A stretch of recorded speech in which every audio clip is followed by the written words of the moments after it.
Eshitib qolamiz, falonchining hunari zo'r, birovga o'rgatmaydi deydi. Ha desa, konkurent bo'lib qoladi deydi. Yana bitta shu ishni biladigan odam bo'lib qolsa deydi, men rizqim unaqa emas. Musulmon odam e'tiqodida seni rizqingga hech kim konkurent bo'lmaydi. Yana qaytarib aytamiz, odamlarga dunyo ishlarida foyda qiladigan biror ilmni yoki kasbni o'rgatmasdan berib ketayotgan odam so'ralganda, qiyomat kunida o'tli yugan bilan yuganlanadi. Mayli agar juda ham bir qizg'anchiq bo'lsa, o'rgatsin, men tirikligimda qilmaysan bu hunarni deb qo'ysin. Ja agar go'rga olib ketib qolmasin o'zi bilan shu ilmda, shu hunarda. Chunki shu ilmni biladigan boshqa odam yo'q bo'ladi shu musulmonlar orasida shu ilm.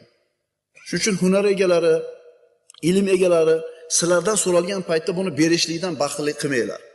Chunki qiyomatda azobga sabab bo'ladi bu narsa. Islomda ilmning ikkinchi sifati bu bepul.